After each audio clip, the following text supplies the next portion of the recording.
जय हिंद दोस्तों। पाकिस्तान के डिफेंस मिनिस्टर ख्वाजा आसिफ ने ये अनाउंसमेंट की है कि पाकिस्तान अब डिफॉल्ट हो चुका है और ये हालात अभी पाकिस्तान के उसे गर्त में धकेलने के लिए काफी हैं।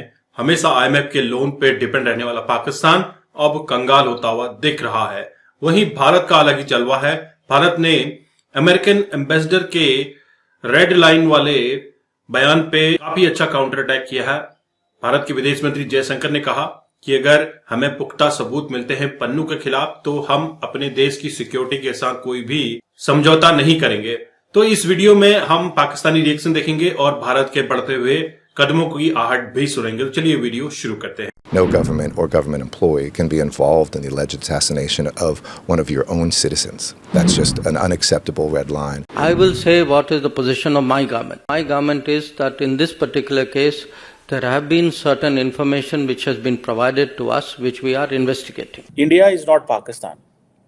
इंडिया ने जिस तरह टका के जवाब दिए हैं अमेरिका को, पाकिस्तान नहीं दे सकता ये जवाब। यूएस के एम्बेसडर हैं भारत के अंदर गारसेती, उनका कुछ बयान आया है जो कि काफी चौंकाने वाला है। अब वो डिक्टेशन ही लेते हैं, अब वो कहते हैं भाई excuse me, do not interfere in our internal matters. America का ये कहना है कि हम ये कभी भी नहीं होने दे सकते कि कोई दूसरा देश हमारे देश के किसी नागरिक को हमारे धरती पर मारने की भी कोशिश करे। पाकिस्तान के डिफेंस मिनिस्टर ख्वाजा आसिफ ने अनाउंस किया है कि पाकिस्तान डिफॉल्टेड, और उसी के साथ सरहद के उस पार का वजीर आजम कह रहा है, आवाज आ रही है, हम तक आपके रोने की आवाज पहुंच रही है। वो प्यारा पाकिस्तान जिसको हासिल करने के लिए लाखों लोगों ने अपनी जानें कुर्बान कर दी। दोस्तों, तुर्की में जो एर्दोगान है, एर्दोगान को लगा है बड़ा झटका। वो दो बड़े अहम चुनाव हार गया है। सदर तैयब एर्दोगान और उनकी जमात को बड़ा धचका पहुंचा है, क्योंकि तुर्क सदर को 22 साल इख्तिदार में रहने के बाद पहली बार बदतरीन शिकस्त हुई है। हमारी अफगान सरहद कशीदगी, ईरान सरहद कशीदगी, भारत की सरहद कशीदगी, बलूचिस्तान में कशीदगी, केपी में कशीदगी। अगर ये जो डॉक्टर जयशंकर टफ सिग्नल दे रहे हैं वाशिंगटन को, क्यों दे रहे हैं?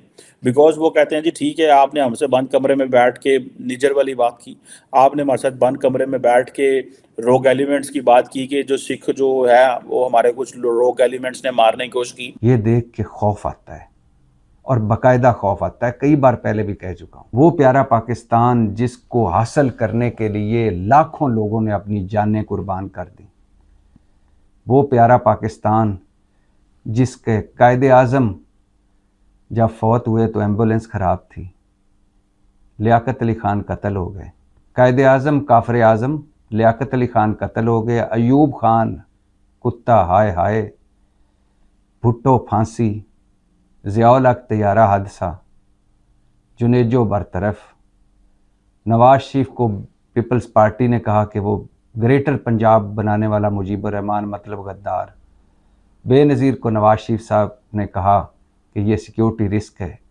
अंग्रेज़ों के कुत्ते नहलाने वाले बददियानत, मुशर्रफ गद्दार, इमरान खान जेल में, डॉक्टर अब्दुल कदीर इस हालत में पाकिस्तान से गए कि कह रहे थे कि मुझे अफसोस है कि मैंने इस कौम के लिए इतनी बड़ी कुर्बानी दी।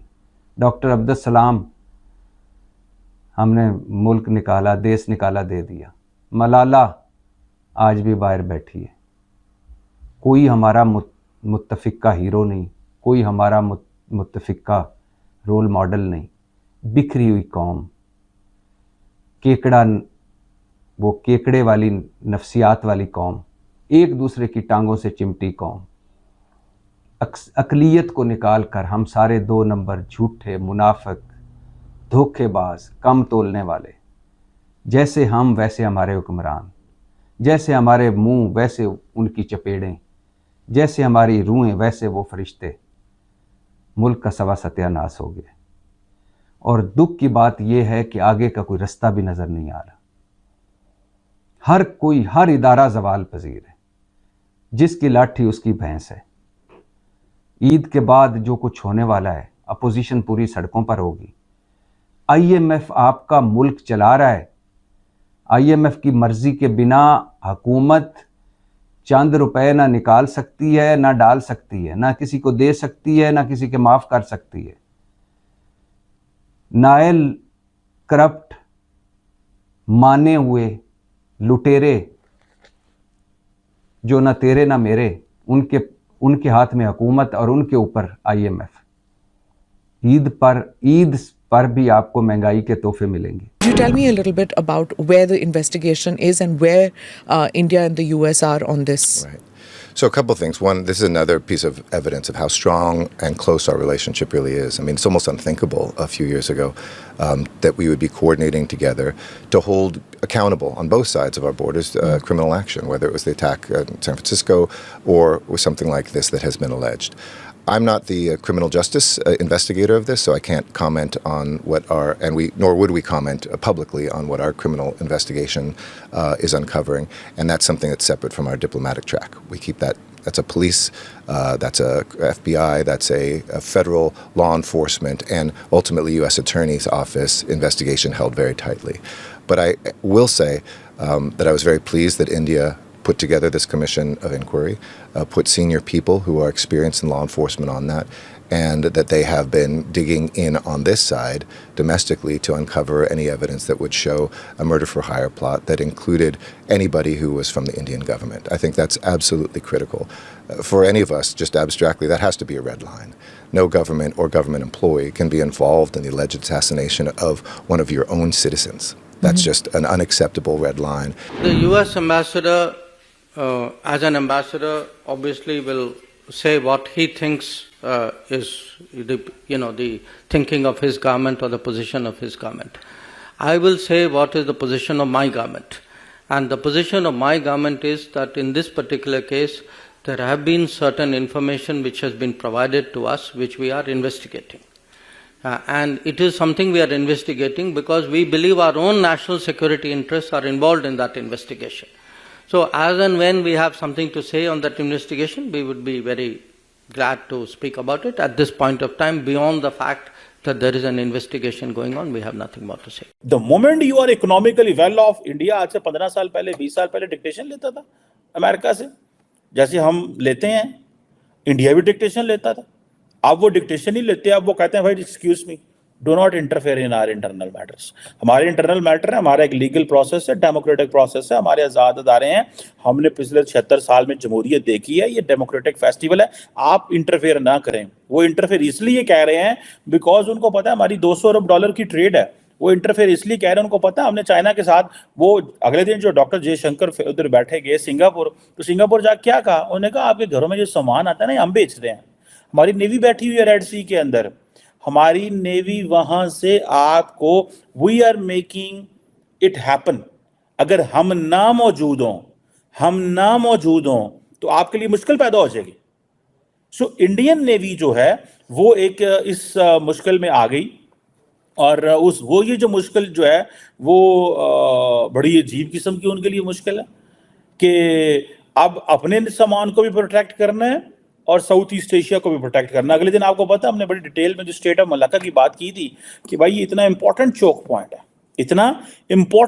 पॉइंट है कि इस चोक पॉइंट से अगर जो शिप गुजरती है वो सामान तब गुजर सकता है, इंपोर्ट हो या एक्सपोर्ट हो, क्योंकि उसने या तो केप ऑफ गुड होप से जाना है या फिर उसने रेड सी से, गल्फ ऑफ एडन से जाना है. सो दोनों जगहों के ऊपर इंडियन नेवी खड़ी हुई है और वो देख रहे हैं सामान आ रहे को भी और जा रहे को भी.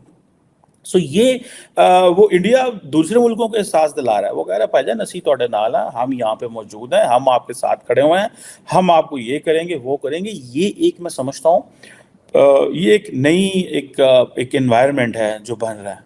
दोस्तों, आपने यह पाकिस्तानी रिएक्शन वीडियो देखा और आपको आइडिया लग गया होगा कि भारत किस कदर अब अमेरिका को सीधा सीधा झटका देता है. पहले वाला भारत नहीं रहा जो कि अमेरिकन या वेस्ट के इशारे पे नाचता हो. ये वो भारत है जो अपना सीना चौड़ा करके आगे बढ़ता है और दुनिया को झुकाने की पूरी ताकत रखता है. और वहीं जब बात आती है पाकिस्तान की, भारत के लोग पाकिस्तान का नाम लेने से भी दूर भागते हैं, क्योंकि पाकिस्तान ने जिस कदर दुनिया में गंदगी फैलाई है, जिस तरह से पाकिस्तान हमेशा भारत को अपना दुश्मन समझता रहा है, अब भारत के लोग या भारत सरकार पाकिस्तान को अपने दुश्मनी के काबिल भी नहीं समझती, क्योंकि दुश्मनी भी बराबर के लोगों में ही की जाती है.